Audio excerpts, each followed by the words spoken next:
My next guest has recently focused his studies on one topic in particular, and it's a topic that applies to everyone, a topic you can't run from, although I think we've all tried. Today we're talking about our emotions with Studio 5 relationship contributor, Dr. Matt Townsend. Matt is joining me now to share the 5 things we all need to know about these feelings we have. When exactly and why did emotions kind of become a target topic for you? Well, it's always been, because everything you do is founded in relationship or in emotions. Everything. There's not one thing you'll do in a day that your emotions don't kick in on. And so sometimes they kick in too much and they hijack you. That's why I call people jacked up, just so you know. Because they're hijacked? Yeah, they're hijacked. But now, hold on. Does that kind of point to this laser focus? Are our emotions a little bit out of control these days? Well, weirdly, emotions are different than feelings, and our emotions are probably the same, but our feelings are kind of more out of control. And we'll talk about what that means, because feelings are when you interpret an emotion. An emotion's just a response your body does chemically, but it's when you start getting your mind wrapped around it that starts to create issues for us. So we're on a major feeling roller coaster right now. You describe emotions as neutral. They're neutral. Explain that. Well, it's like a sneeze. It's not good or bad. It just kind of depends where you did it and what happened. Okay. But it's kind of how you handle the sneeze. It's just a physiological response. So a lot of people have this kind of visceral reaction to an emotion that, ooh, like conflict is bad. But all emotions is a signal. It's like a smoke detector trying to tell you there's something in the air. You might want to pay attention to it. Now, it could just be your roast cooking, or it could be someone smoking in the backyard, or it could be, fire. But all it is it's just an information source for you to go gather data and then go find out more. It doesn't need to be judged, but we'll judge it, by the way, in a quarter of a second.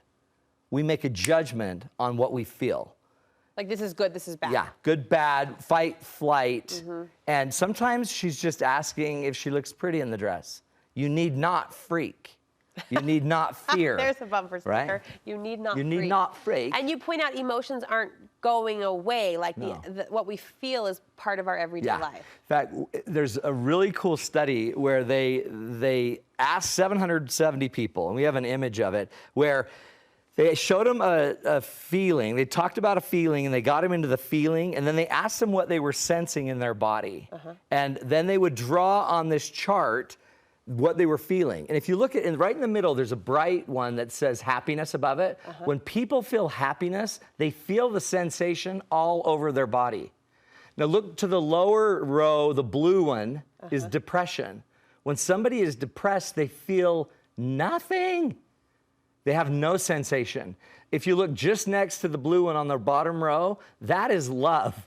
Pretty much, not to be graphic, but from the narrow regions up to the head is where we feel our love. This is fascinating. Isn't it amazing? Yeah. Look over, by the way, to pride. It's about third from the right next to Spider-Man. Pride, if you notice, it's all in the head, and your heart is swollen and red, right?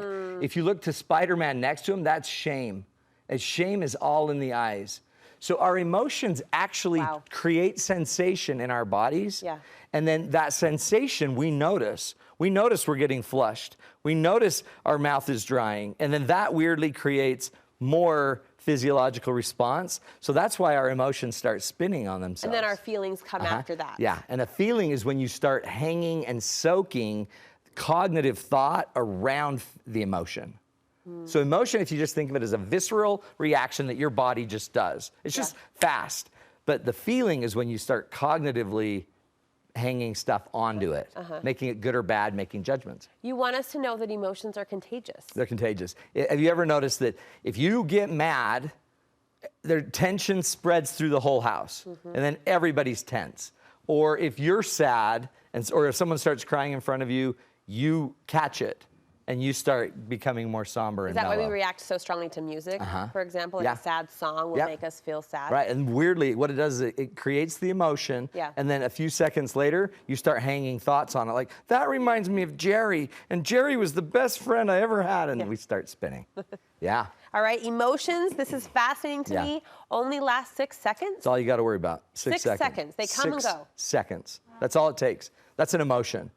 Feelings can last hours. Moods can last days. But all you have to do is let the wave of emotion just kind of roll over you, and in about 6 seconds, it'll start to dissipate, unless you add more to it or you get more stimuli, right? So if someone scares you, that rush is about 6 seconds. Unless they keep doing other things, then it keeps creating more intensity. Okay, I'm going to ask a question. We only have a minute. It's a big darn question. I don't even know what I'm asking. But I see a lot of therapists at times talk about these boundaries and like almost be dismissive toward relationships. Like, who cares what your mother-in-law says? You're your own person. And you don't have to react to how your mom feels about your decision to do X, Y, and Z. And I find myself thinking, if we remove ourselves from the emotions, or maybe it's the feelings so much, do we start to disintegrate our relationships? Like, do our connections become weaker if we just become this neutral being that's not internalizing or processing emotions? That's a great question. Well, so if you think about it, all relationships are to maximize the emotions, right? Emotions are there to maximize your life. They're there to get you to take more advantage of good opportunities and to avoid more bad opportunities. But there is the difference between the emotion and the feeling. What most therapists are trying to do is just get you to cognitively run how you're going to approach what you're feeling and manage the thought a little bit better. I try to get people to use their emotion to feel it. You don't want to ever run from a feeling. You want to face it and say, okay, name it, and name it to tame it. I'm feeling angry. I'm feeling upset. I'm feeling weirded out by my mother-in-law right now.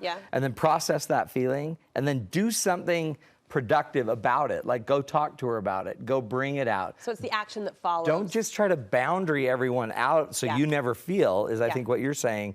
That's totally right. And once you're feeling something, process it, name the emotion, and then figure out why it's impacting you and go do something about it. This is good. Yeah. Thanks for being so smart. You bet. Well, thanks for helping us be smarter. You We have a coupon code just for our Studio 5 viewers. That's right, Summer 25.